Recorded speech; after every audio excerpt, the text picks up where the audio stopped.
Three, two, one. Every day since the first RebelLUG Roundtable, like 2 years ago, people have asked me, Spencer, when's episode 2 coming out? And I've always said, April 4th, 2020. That's the day, baby. We're back. So, we're out here in quarantine, and we don't have a lot to do. So we're bringing back the RebelLUG Roundtable podcast to get to know some more RebelLUG members, talk about LEGO, and share our super controversial opinions with everybody who wants to listen. So I think Danny and I are primarily going to be our hosts going forward, but we've got two exciting guests, two RebelLUG members, to talk about some topics with us here today. So Nick, how's it going? How's it going today? Oh, good. How you doing? Pretty okay and alone. I would have taken yes. I really want to know. Anyway. So hey, I'm Nick Jensen, also known as Nick Pick online. Hit me up on YouTube. Are you working on any mocks right now? Yeah. Well, nothing else to do really. We got last semester of school going. Got some gaming, but yeah, I got a lot of building time. Been working on some Borderlands builds and planning out some other stuff I can't really talk about, mostly because I can't think of what they are right now. That's but yeah, lots of stuff going on now that I got the time to do it. That's epic. Caleb, what's going on with you in your life? Working from home. It's interesting. I've been doing a few mocks on the side. Nothing I really want to talk about. I will say one's a mosaic, and I'm planning to do something totally different to the mosaic scene. Oh, also some collabs that are not being discussed, and who knows when they're going to be shown. So we'll see. Yeah, who does know? Apparently, Brickworld's still happening. Some form, yeah. We'll get to that one in a bit. And Danny, how's it going? How's your early April? Wonderful. I'm glad to be back from college, able to work in my Lego room. So that's exciting. I didn't have any Lego at college, so hopefully we'll start building a few mocks. I already built something for the RebelLUG monthly prompt yesterday, so getting back in the building scene. Exciting. I haven't seen that one yet. I haven't posted yet. I got to take pictures today. So. And yeah, I'm doing great. Thanks for asking. So I've been catching up on some YouTube videos recently, and that's been a lot of fun because I haven't been able to do that in forever. So, race to 10K. Anyway, Danny, would you like to take us into our first topic of discussion? Sure. So I found out about this yesterday. Keep in mind, yesterday was April 2nd, and I found out that Brickworld is hosting a virtual convention on April 18th via Zoom. And I'm not going to lie, when I first heard this, I thought it was an April Fool's Day prank. Yeah. Because I had never heard of a virtual convention, especially over something like Zoom. So I was really confused at first. So just to give everyone a clear idea of my understanding of what it is, and then we can kind of discuss it, is they're going to have people like live show their mocks. Like, for example, I would have my webcam on showing my mock in my room, and those would be in certain time slots. You can kind of see which times different people will be online showing their mocks. And then also throughout the day, there will be presentations. So if you've ever been to a LEGO convention, especially Brickworld Chicago, you might recall having different presentations about various different building techniques and all that fun stuff. So those presentations will also be going on throughout the day that you can tune into. However, there is a $5 entry fee still to get into the Zoom call. And also the presentations and the mock displays are invite only. So it's not like regular Brickworld where anyone can sign up online. So does anyone have a hot take on this new form of convention here? I'd just like to add one more bit of information. They're capping attendance at 1,000 attendees paying the $5 to get in. That's a good point. And also, they have not officially canceled Brickworld Chicago live in person yet. So, I don't think they can. Yeah. Mm-hmm. This is from what I've been told, this was just kind of put out there at the last minute yesterday. Although I suspect this has kind of been in the works since the lockdowns have been started being announced. and they just finally worked out all the logistics and got people kind of sort of lined up to be in the time slots to display stuff. Mhm. It was definitely concerning when it was first revealed. There were so many slots that just said TBD. Like, what's my $5 going towards? Yeah. But then yesterday, April 2nd, they had revealed everything that was going to be going on in the convention, and it looks like a pretty decent lineup. And online convention, a virtual convention, it's not the first time I've ever heard of that. I know BlizzCon does a virtual ticket every year. They have different incentives to do that, like different skins for Overwatch or World of Warcraft or Diablo and all their games. It's not unheard of, but trying to figure out who this is going to appeal to. Yeah, I'm not gonna lie. I think it'd be pretty hard to get me to pay $5 to join a Zoom call. Yeah. Especially for mocks that you can just go to Flickr and see anyway. Yep. I also am really confused about one part. There's a vendor section. Yeah, I don't know how that works either. I'm very... Yeah. Are these going to be like Timmy-style auctions? Like, where there's like a Zoom of 50 people shouting numbers? I am really kind of... auctioneer? lost. I want to see an auctioneer style. That'd be great. That actually sounds kind of fun to go to. I might pay $5 for that. See, I'm kind of imagining like you're playing The Legend of Zelda. You go to one of the vendor spaces in The Legend of Zelda, like a menu screen of what's available for sale, and there's an NPC behind the counter with canned phrases, just ready.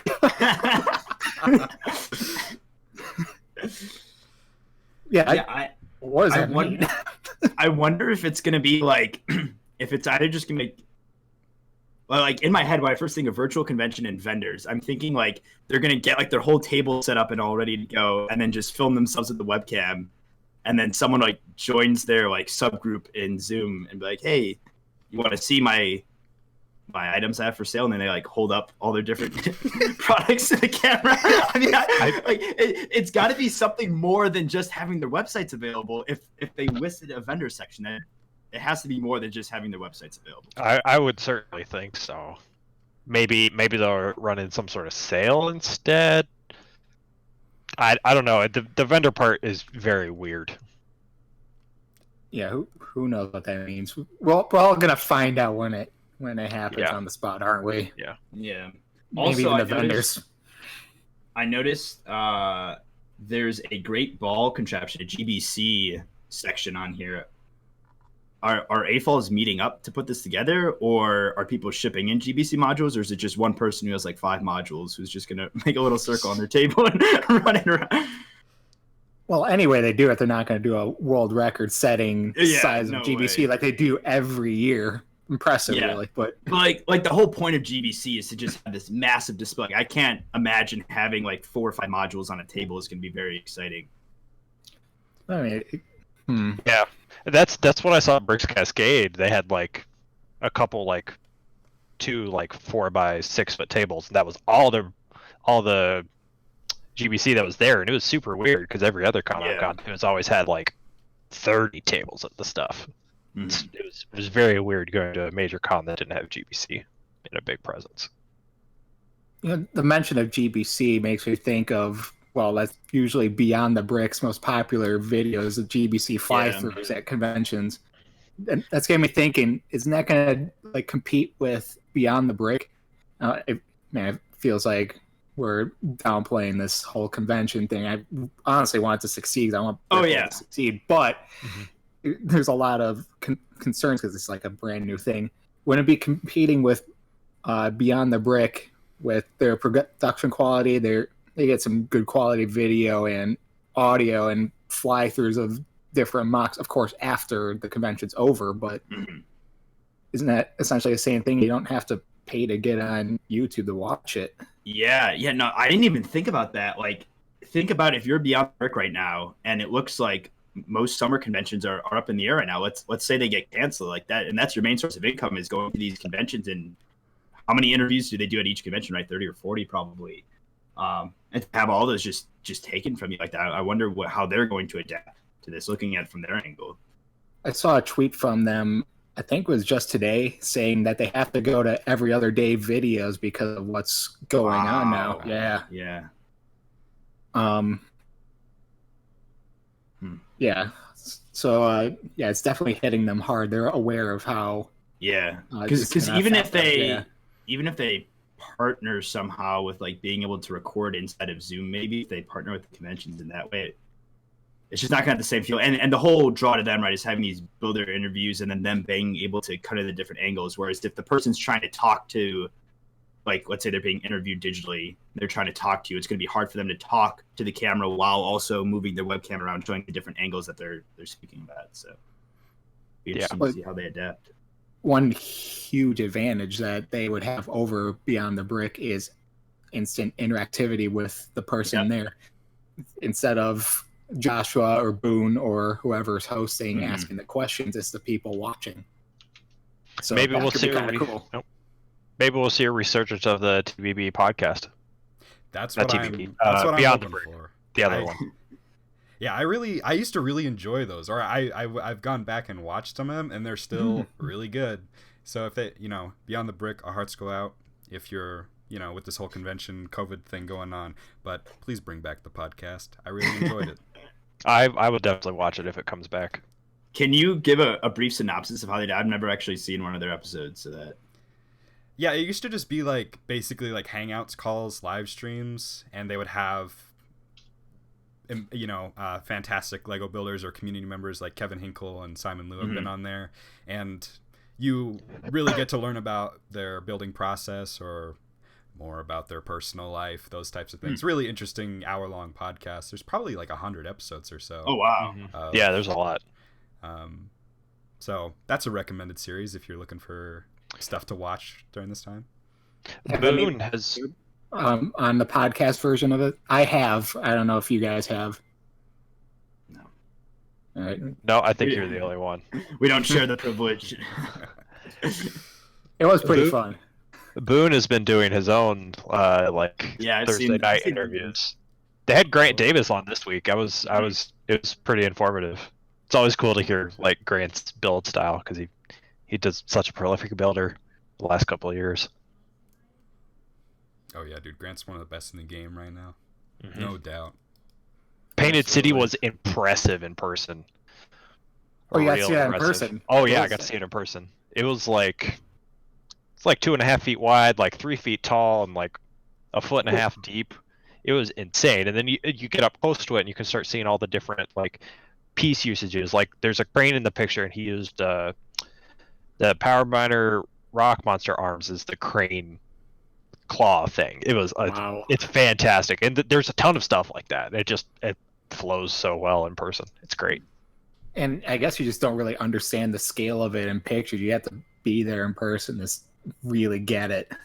Yeah, you definitely do. Did it have a similar like forced perspective look in person? Did you get that? So the only part of Painted City that was there was the background part, which is the part that he was actually painting. The foreground with the guy and all the other buildings and terrain and stuff was not there. And it almost didn't make it too. I think he rebuilt it 3 times on site. Holy smokes. 3 times. Yeah. It kept breaking, and he like put it in the back of his car and drove it, and it broke. Man. Then carrying it in, it broke, and there's a couple sleepless nights from what he told me. I believe it. Oof. Well, I think we're about done talking about Zoom Brick World. So Danny, We'll see how it goes. take us into the new Lego set coming out pretty soon. All right. The day was April 2nd, and I wake up at 3 p.m. in the afternoon, and I have 1,000 notifications on Discord, which is a rarity. And I'm like, what is this? And it seems that almost everyone is online. What could possibly bring everyone online and talking at the same time? Nothing other than the 501st Battlepack, the coveted Lego set that has been in demand in the fan community for so long.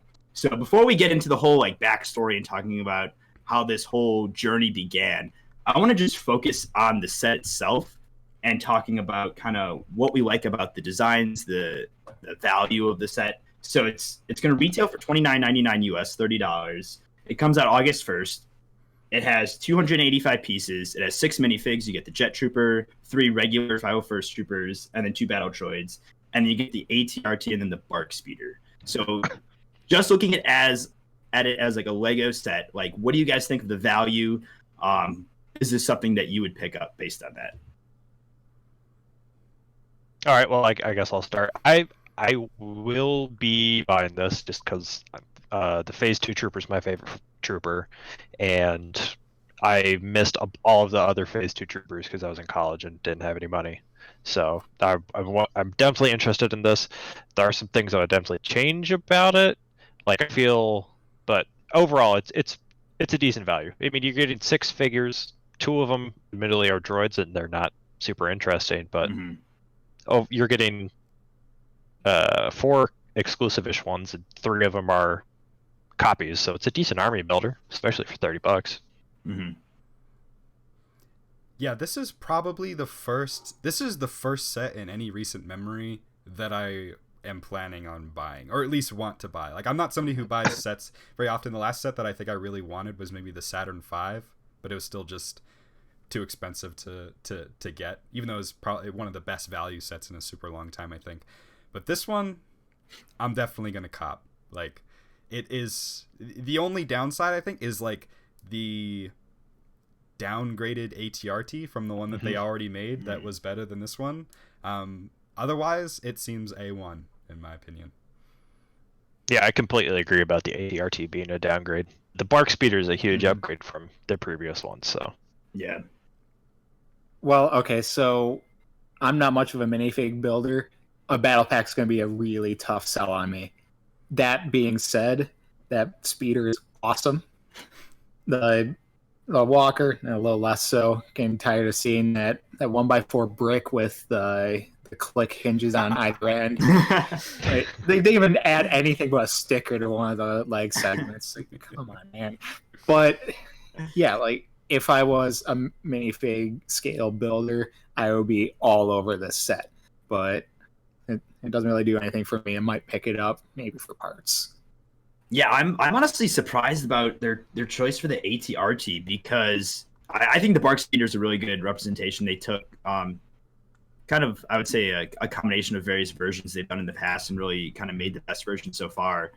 The ATRT is like just an obvious downgrade, and I can't quite figure out why, because I don't think it was like a parts issue. Like you could easily use the same number of parts they have in it now and just build it differently. Especially like looking at the legs there, they didn't even bother covering up the studs or putting in anything around it. Where you look at the last one, and they had tiles and different like vent pieces on them to kind of add more style. So I was really surprised by that. But yeah, complete insane awesome value. I would definitely be picking up a bunch of these. If it ever goes on sale, I'm going to load up on a bunch as an army builder. But this might be one of those rare sets that like even Walmart we see never put on discount because it's. I have a feeling there's going to be a really high demand for this one. And going back to the walker, we did no matter what we do with the walkers and the Legos, that's going to be oversized. It's a kid's toy first, so what can we do? But the thing is, like, they made a great design with the 20th anniversary set. I thought it was a fun build. They covered up a decent amount of the studs on the legs. It looked like it's the same exact frame, just cut some parts out. So. Yeah, that's actually a comparison I've seen a lot of people make, because that was also a $30 set, right? That ATRT? I believe so, yes. Yeah, and so that one had, 4 minifigures in it? 4 or 5? I think I had 5. We can just look 5 it with up the Darth Vader, probably, yeah. Yeah. So you had less minifigs, you had less, I would say less vehicles. I wouldn't say that Spider Droid is equivalent to the Bark Speeder. I'd say it's lower than the ATRT, so... Yeah, but the gun Bark Speeder emplacement plus... as well. Yeah, the Bark Speeder plus the gun emplacement is probably, or the droid plus the Bark. Yeah. You know what I'm trying to say. Probably about the same number of parts.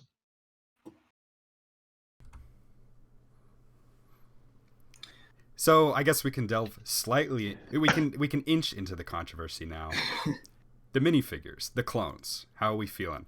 I think I'm gonna start. They're perfect. I've heard a lot of people say, I want blue arms. Oh, Spencer, they made the hips white.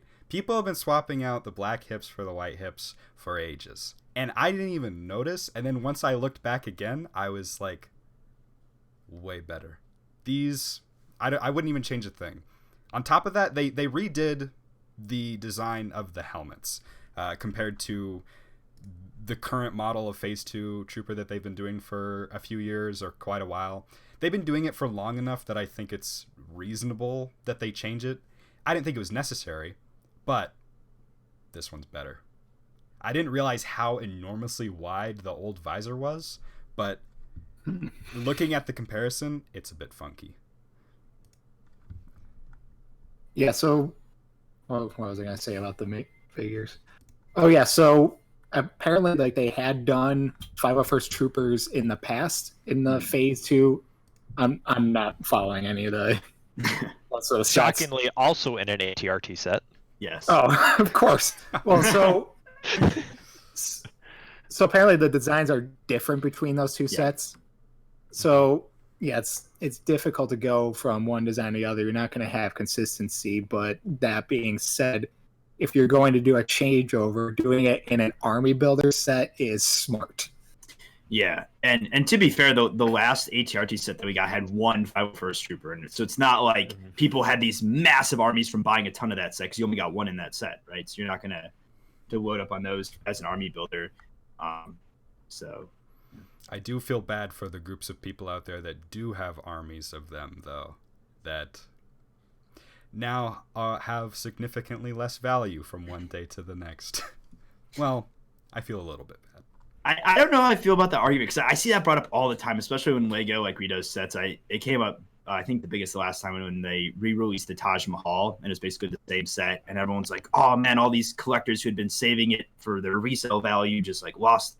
Like, I just personally can't find any value in that kind of argument. No, I'm not saying it deserves any sort of justification. I'm just like, I feel for you a tiny bit, but also, heh. It's a kid's toy in the end. If you're trying to make money, you gotta balance.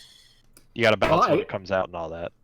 I feel for the builders mostly, but like the collectors, they're in it. They know that they're taking a risk. It's an investment. Well, sometimes risks don't pay off. That's that's the reality of it. It's too bad. Yeah, going back to the minifigs, I just want to echo Spencer's thoughts. Like, I fully agree. I think these are phenomenal. But the biggest criticism I've heard is that it kind of combines like the Star Wars: The Clone Wars animated version of the clone with the like Episode 2, Episode 3 actual design. Well, it would be the Episode 3 actual like design for the clones, and they've kind of mixed those two designs together. I'm of the thought that like these minifigs, especially made by Lego, are not meant to be like movie accurate representations, and I kind of like the fact that Lego mixed these maybe two different printing designs on here, because I think it creates something of it in and of itself that's different from both of those, and it's like this is the Lego 501st Trooper, not just we're trying to design a replica of a 501st Trooper. Also, technically, isn't every single clone trooper animated? That's a good point. I don't think they made clone trooper armor for Episode 2 or Episode 3. They definitely didn't for 2. I don't know about 3. Maybe not. I don't know. So apparently I have a totally different opinion from all three of you. I do not like the white hips. That really bothers me. In general, I'm okay with the white hips, like on the First Order Troopers. That looks fine, because in the movie, the First Order Troopers have a lot more just clean white looks. But the generic clones we've gotten before have all had black hips, and it's been a nice contrast, kind of break up the body, right? I think one of the best ways to fix this, and there's a couple of ways of doing this, right? You can do the black hips and blue arms, but I don't think you'd necessarily need the blue arms. I think you can do one or the other. So if they have blue arms, I think they look better. But if you go to the black hips, I think that's perfect. On the Jet Trooper, surprisingly, the white hips don't bother me. Not really sure why. But is it because he has the blue arms, like you were saying? Oh yeah, it might be because he has the blue arms and the blue backpack. Yeah, could totally be that. Also, he's from the Battlefront 2 game that came out a couple years ago, and He's like the dopest clone. He's like Yeah, the he's- dopest he guy is to be pretty in the cool. whole game. Like the characters Yeah. with the jetpacks are so much fun. they So definitely are. I haven't played the new Battlefront 2, but I played the original. Does the newer Battlefront 2, the Jet Trooper, have the green visor? Or is that only... No. That was No. only in the Nah. originals. Yeah. Yeah. Yeah, That was I think cool. I think this is the figure they were like the most spot on with. I don't know, Spencer. I don't know if you shared that picture yet on the screen of the Jet Trooper from the game, but Could you put it in the chat? yeah, sure. There you go. But like the helmet printing and design, it's like so spot on. They did such a phenomenal job with that thing. That Yeah.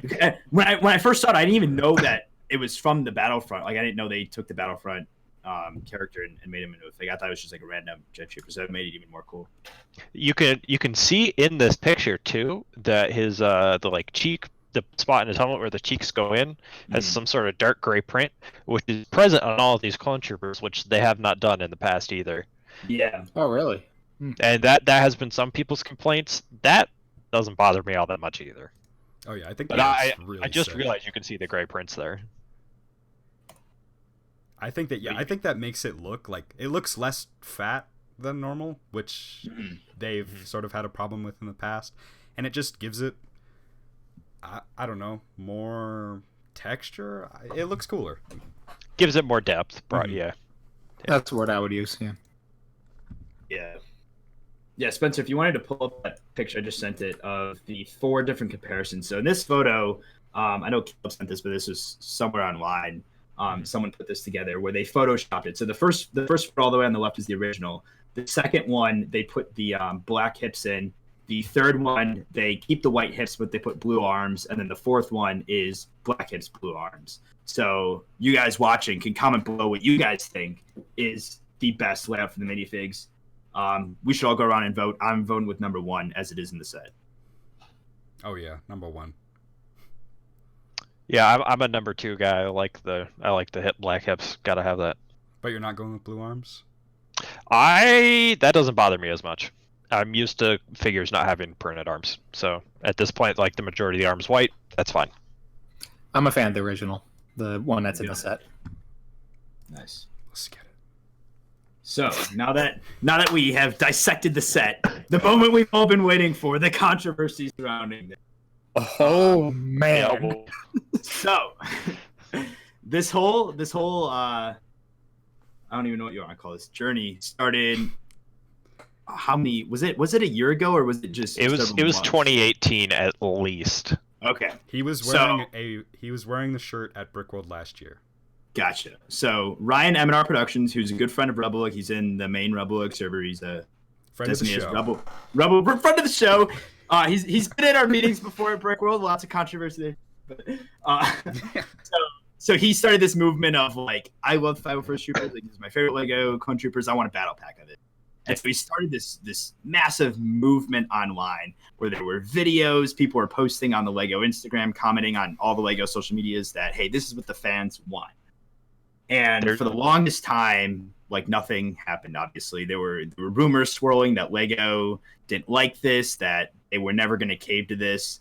And then you can feel free to go check out Ryan's video on his channel where he basically says Lego emailed him on April 1st saying, hey, tomorrow we're announcing the set. And he's like, oh, funny joke. And then April 2nd comes around. Boom! The set is announced. So I know some of you guys have some interesting thoughts about this kind of like, not just single to Ryan, but to anybody, this kind of campaigning for a company to release some sort of product. What are your thoughts on this whole kind of process? I gotta say, Rich Boy J's 501st Battlepack rap was pretty great. It's just part of the campaign to try to get it. It was very amusing. See, I like that kind of stuff where it's just like kind of silly stuff that you're not really bothering anybody with your campaign, but like it's almost to the point of like trolling or even like harassing the social media. We want a 501st Battle Pack in every single comment thread. It gets tiring. There's better better ways to get what you want, and I'm disappointed that Lego had caved. And I can say that Lego had caved because they said in their announcement, you guys asked for it, here it is. Yeah. If they didn't say that, then maybe I would have been fine with it. It would have implied that maybe it came about from I guess harassing is too harsh of a word, but maybe it's like a spam campaign. It would look like it, but they wouldn't acknowledge it, but they acknowledged it. And that's where I have the problem. So you mentioned that there's a better way to go about doing something like this. If you want a company to make a product, what would you recommend instead? Well, Lego already has it. They have Lego ideas. And I know that they like reject IPs or anything like that they already have, but you can still use the platform to like, hey, this is what I want.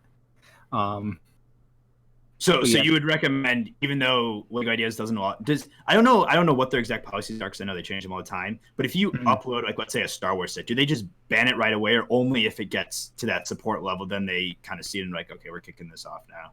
I don't know. I believe there's someone that reviews every submission and approves it before it even goes live. So in that case, you wouldn't even be able to get any visibility on something like this or any momentum behind a request like that. Okay, so I guess that would be a difficult way to do it. Never mind on that. Still, I'm not really happy with how the set came about. I honestly feel for social media managers of big companies. Like, you see it a lot in gaming where like you patch a game, you're not happy with the changes. There's gonna be people backlashing, and not all of it's gonna be friendly. And the social media team has to take it for the team that had to make the decisions. There's a middleman that has to tolerate all that verbal abuse. And yeah, just like spamming a campaign of making this set over and over and over, getting followers to do that exact thing. It didn't really sit right with me. I'm just disappointed it happened this way. If it happened any other way, cool. Yeah. It honestly didn't bother me that much, or really at all. I thought the campaign that Ryan was the figurehead of, although yes, there's an army of kids that were harassing the comment section of every Lego post for weeks on end. Shame on you, don't do that. I thought it in a way brought a lot of people together. It was something really cool to sort of be a part of as a fan of Lego Star Wars on the internet, like and then to see that be made into a set is really cool. Like, something really cool to have felt like you were a part of, and then to see it on the shelves later. Additionally, if Lego has now, people are saying that Lego has now set this precedent that this is acceptable behavior in the future, and people are going to do this with future sets, and other people are going to try and run their campaigns. And that's probably going to happen. Like, you're probably going to see a handful of people with similar or less influence than Ryan try to run a similar campaign for a set that nobody wants, and it's going to be really cringy to watch. But so, like, I don't I think that's I don't think that's a good enough reason that we would have not gotten this set. Like, this whole campaign happened, and I got a set that I wanted out of it, that I would not have gotten otherwise. And that makes it fine for me. If we're getting sets that people really want that we wouldn't get otherwise, and this is the way it has to happen, so be it. And we get cool J raps, Yeah. So now, it sounds like you have the mindset of like the ends justify the means here. That like whatever it takes to get this stuff for benefit. And if it means rioting at our Lego stores, we'll do it, right? I also don't think the memes were that bad. Where would you draw the line if someone wanted to do like this in the future? Where would you draw the line of like, hey, you can go up to this point, but anything after like this is like ridiculous and should not be done? If you're doing anything in person, if you're going to a Lego store and doing anything, that's over the line. If you're trying to harass or approach Lego people personally, not Lego as a brand, that's crossing the line. If you're getting really angry about it and it's no longer in a joking capacity, don't do that. That's really lame. That's where I think we're pushing it. But if you're making videos and Instagram comment sections are just kind of bound to get spammed sometimes, that doesn't seem bad enough to me. I mean, that's fair enough. There's enough spam as it is. The 501st probably got lost in the shuffle, really. Well, actually, apparently not. They said it didn't.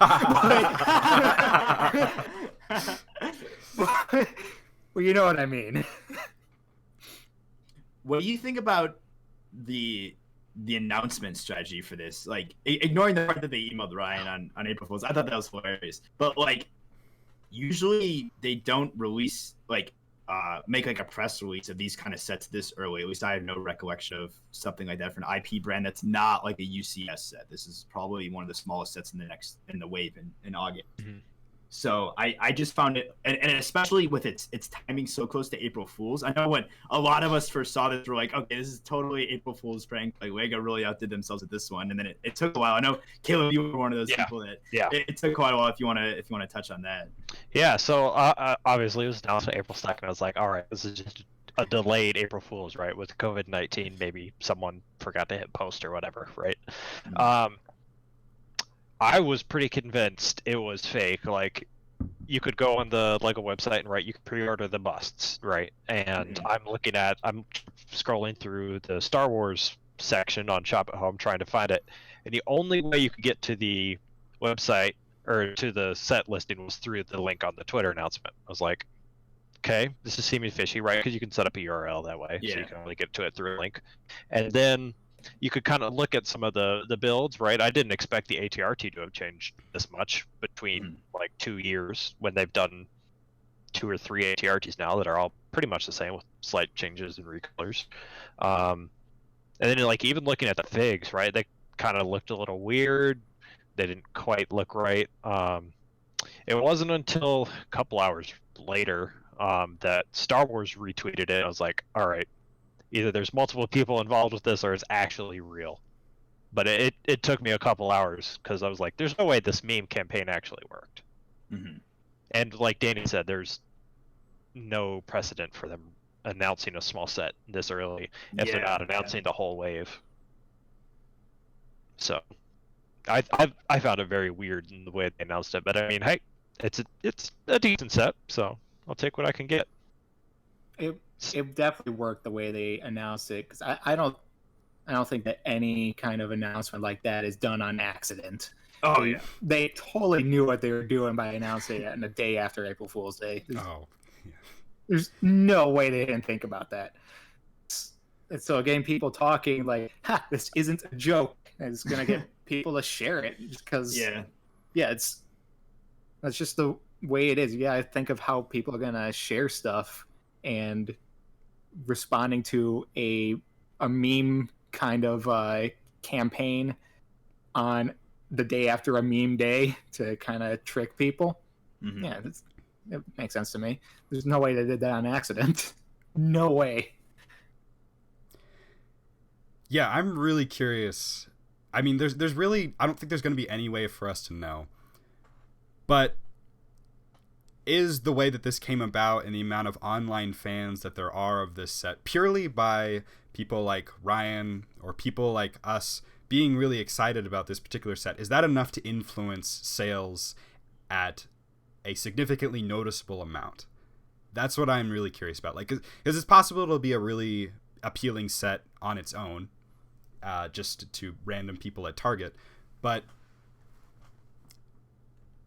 did this have an impact? Did this whole campaign, did the way that they released it have an impact on the sales? That's what I'm really curious to know, because I think we've always been told that like fans of Lego, hardcore fans of Lego, AFALs and TFALs make up an unbelievably marginal % of Lego sales. Will this be a different case? I'm curious.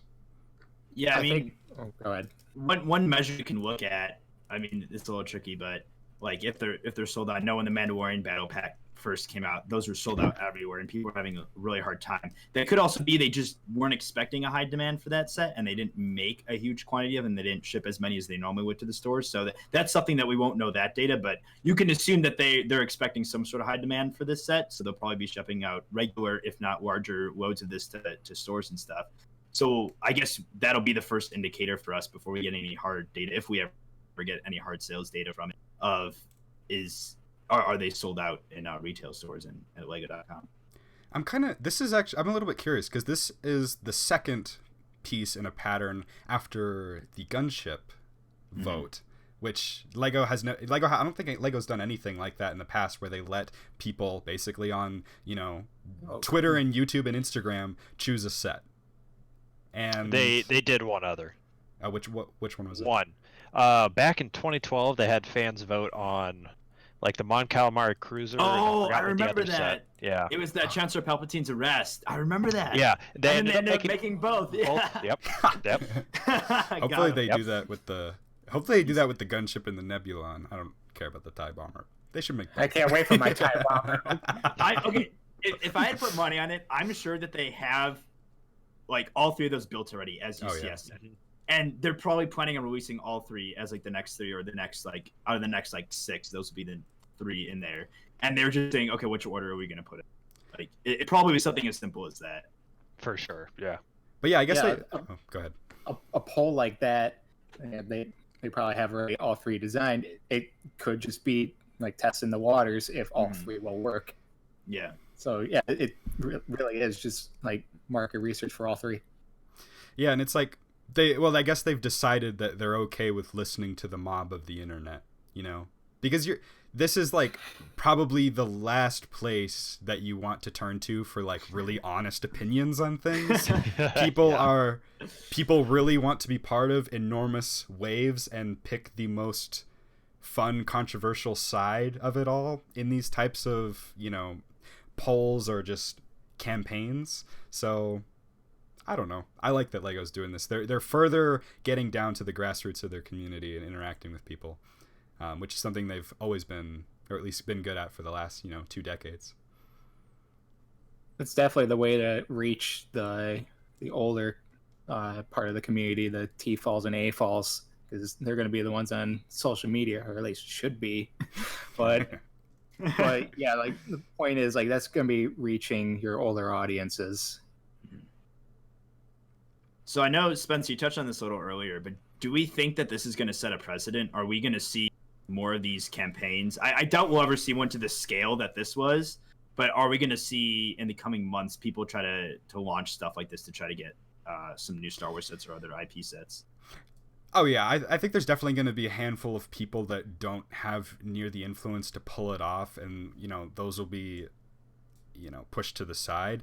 I'm curious if somebody with similar reach tries to do it. When they do it, especially if it's not a good idea, I think it's going to be really hard to watch, or like, come on, bro, are you serious?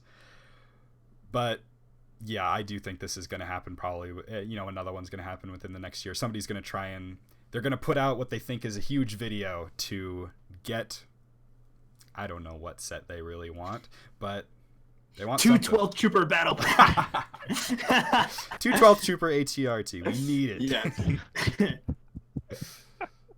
I am going to publicly shame Lego until they make my Mad Max set.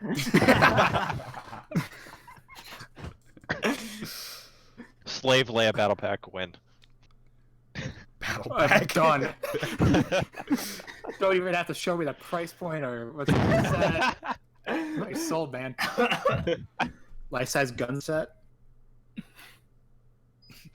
Yeah, so like, as long as like still within Lego's brand values, it could probably work. But yeah, it would be dangerous if something this size happened with something that there was no way they would ever do it. Mm-hmm. Speaking of no way they could ever do it, Fast and the Furious. Yeah, so Spencer, if you want to throw that picture up. So Lego announced this Fast and Furious. It's a Technic set, so there's no minifigs. For those of you unfamiliar with Technic, it uses Lego pieces, but also a lot of these pieces that use like the Technic pins and the friction pins and various other lift arms and all that stuff. So they're definitely targeted for older people. So we saw something similar, not Technic, but a similar thing targeted for older people with the James Bond, where it was a non-minifig scale. They built the car for it. So what do we think about Lego kind of tampering in these adult themes, but not making minifigs that could be like controversial or whatever? Like, how does this align with their brand values still?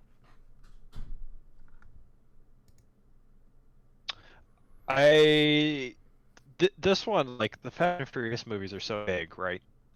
So many people go and see them. I think they're just trying to get some more money out of the fans, right? I mean, can't blame them for trying to want to make money here. Not going minifigure scale is a little weird because, especially for like your younger audience, which I think your average person that goes and see the Fast and Furious movies is probably like 13, right?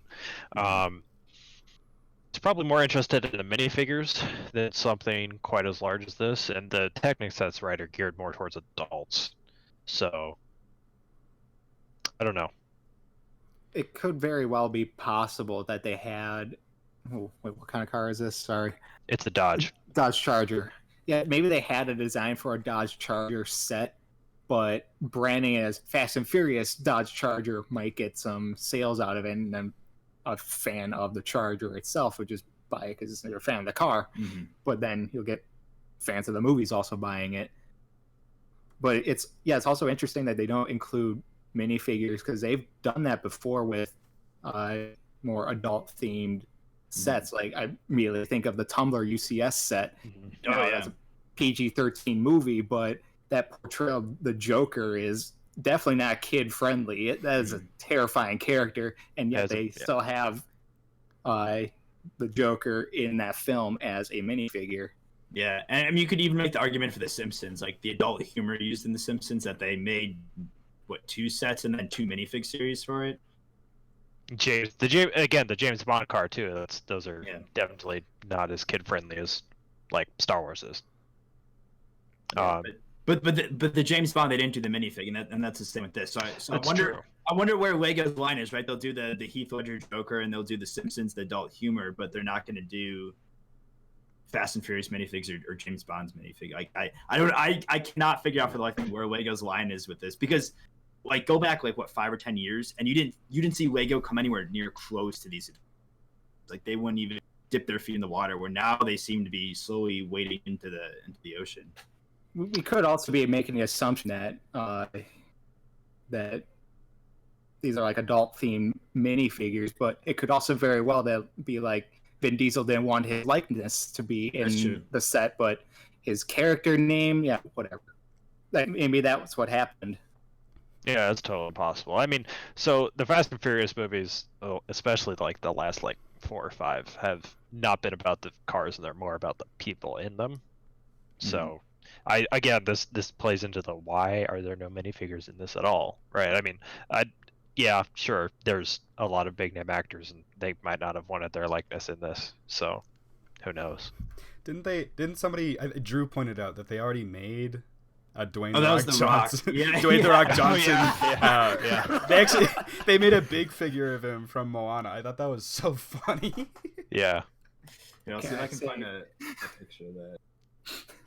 You're welcome. God, yeah, that I thought I was like, I didn't realize that. I want it again. Yeah, if anyone's looking to get a new minifigure, Big Fig The Rock is the way to go. Definitely is. It's not The Rock's likeness. He doesn't have any voice lines. So you're telling me this doesn't look The like Rock The Rock? This doesn't look like The Rock. Oh, yeah, you know what? You're right. It's to scale. Yeah. It's to scale. I wouldn't screw with them. I wonder if this set is still for sale. God, I gotta check the bricklink for this.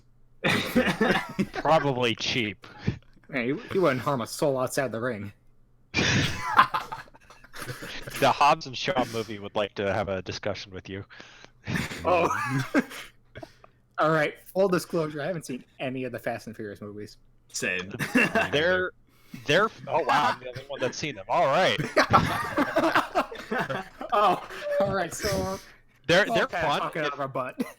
They're fun if you want something to not take seriously at all. All right, so turn my brain off. Like they're on the level with The Room. Oh God, Yeah. dude, I'm pretty sure the cars in Fast and Furious can act better than those actors. RebelLUG movie night. We're gonna go through all the Fast and Furious movies. Oh And boy. then The Room. And then The Room. And we'll see which one's better. After hours. Oh boy. For anyone watching, put down below in the comments what your favorite Fast and Furious movie is. If you have one, we might bring Not it up watch it. next time. So we'll not watch it. My favorite is Hobbs and Shaw. Since apparently I'm Hobbs the and only one that's actually seen one. question for you, Caleb: is it best to watch the original trilogy first and the prequel trilogy of Fast and Furious, or should I do chronological order? Oh, I can't imagine. I can't even tell you what the chronological order is. Because technically, no. because technically 5 takes place like first, So and if then all- like 3 is second or something. It's weird. It's so weird. if every Fast and the Furious movie is condensed into one movie, it would have been directed by Quentin Tarantino. Is what you're saying. Probably, yeah. I'm gonna go in order of like how big of a pun the title is. Like Fate of the Furious, and it has an 8 in Fate Ooh. because that's marketing, baby. Well, I like memes, so maybe Tokyo Drift would be the first one. I that's the other really good one. That one is one of the ones. Oh, is that one actually good? That one's actually about driving. Oh, all right. Shockingly, it's like Actually, one of the two. So can I watch one without having seen any others? Oh, Like, yeah, just watch absolutely. Tokyo Drift? Yep. Okay, cool. all right, Yep. perfect. That's We're what just- I like to hear. All right, random order it is. All right. That's how I've seen them. I've seen them in random order. Fast make and it Furious fun. roulette. Yeah. It don't make as much sense, apparently.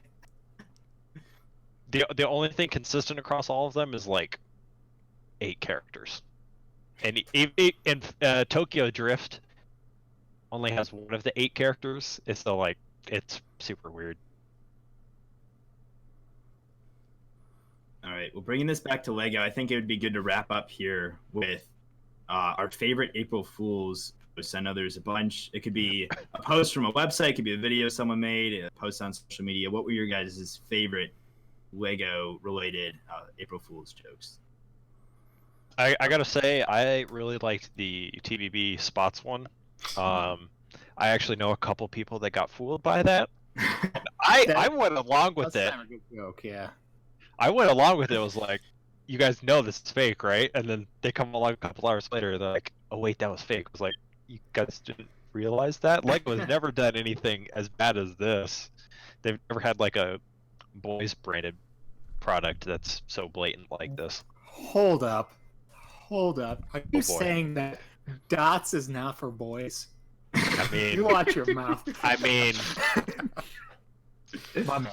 I I love- didn't know I had any bearing on what sets I buy. I love But- this picture that they used it's for like the lead of the story, like the photographs that they have in the background, like the burning building. oh yeah, It's like manly things, burning buildings. scary clown. I Cockroach. And Like, cockroaches.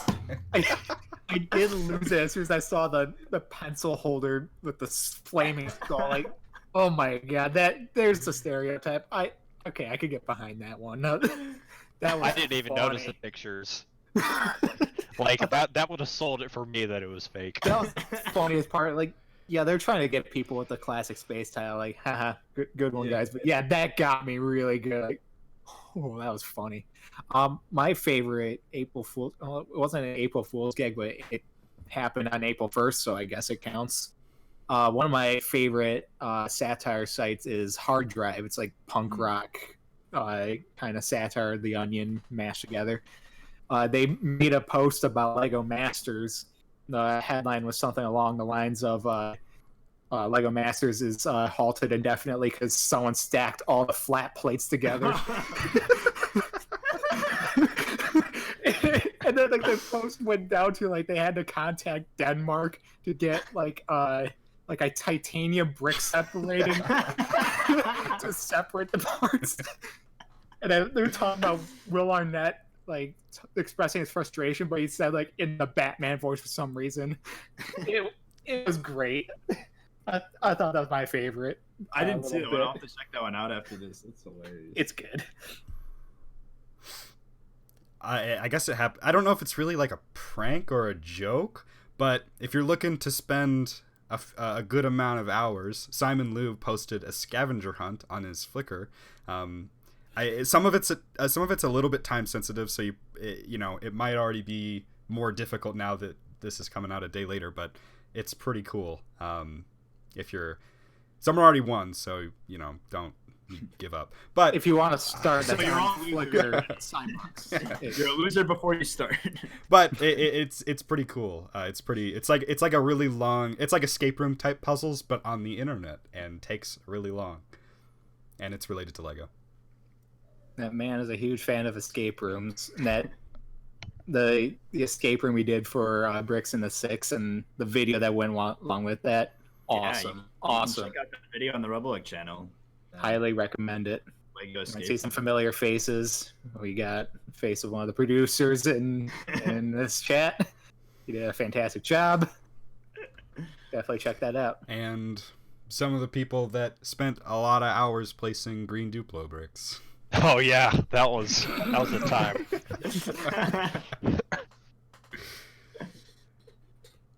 Cool. Well, I would say for April Fools, you guys took all the good ones.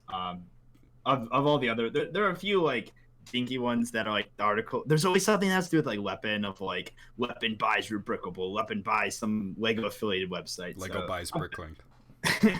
No. So I'm kind of over those Weapon ones, but I saw one that was the Fox commissions the Masked Builder TV show. If you guys have seen The Masked Singer, where they have someone like wearing like a full like costume with the mask, so you can't see them, they sing, and then they have to guess who the singer is. Where it's like that, but they're building, and you have to guess who the builder is. I don't know. It was a really funny. I thought it was pretty good. Yeah, and so I like to think that the people in The Masked Singer wear masks that they can't see through. Yeah, make Masked Builder like that much more hilarious. We might have to try that at a convention. Well, I mean, there's the blind build. It's hard to do. Now do it while wearing a mask. You're like dressed in cosplay. Yeah, not great. The Masked Builder. Oh. Unfortunately, I'm not wearing a mask. Yeah, next time you just need to wear like this wrestling mask that they have on the thing the whole podcast. Say nothing. We won't say anything. I need an ARF Trooper helmet's what I need. A 501st. That's a just too brick type vibe, or just too good. Just too brick. For copyright reason. Good has been copyrighted. So, all right, Spencer, you want to wrap us up here? Yeah, I think we're pretty much out of things to talk about now. So we could bring this. Are there any things worth giving announcements about? If you're bored and you're looking to try and make some friends, show off your builds, talk about Lego, the RebelLUG Fall Hangout is popping off these days. So there's a link in the description for that. And we host contests out of there and stuff with some pretty epic prizes. Yeah, there's a building competition we're running in there. We run it once a month. It's a 2-hour building prompt. So you get a seed part, a random piece that we post, and then you have 2 hours to build any sort of mock that has that in there. So the next one of that is going to be in 2 weeks. So just join the Fall Hangout. It's a lot of fun to participate in those. Just cranking out a build in 2 hours, going with your first idea or your second idea. It's a lot of fun. Definitely encourage you guys to participate in it. Our friends over at RebelLUG are also hosting a contest right now is it on Flickr? I know they like the prompts and stuff with your Discord, but where can they find the link? Go to inovalug.com. There's an article on there. Okay. Search InnovaLUG on Google, you'll find it. Innova as in like innovation, if you're wondering how to spell it. But. And LUG like Lego Users Group. Oh! You never know. True. Saved you from that comment. Thank you, Nick. Anytime. All right. Well, there's 15 more seconds until we hit an hour. So do we want to push the 3-digit mark? Like and subscribe to Nick Brick. Oh yeah. Yeah, everyone's social media is mine's Lego Buff Productions, Lego Spencer, Nick Brick, and then is yours Swoosh or Mass? No, I'm Mass Builder on Instagram now. I do have a Flickr, but I am locked out and I'm not paying for Pro with the way Flickr's currently going. So that's a shame. Fair enough. All right, we'll see you guys whenever we do another episode. Hopefully next week. That would be cool. Thank you for listening or watching. Later.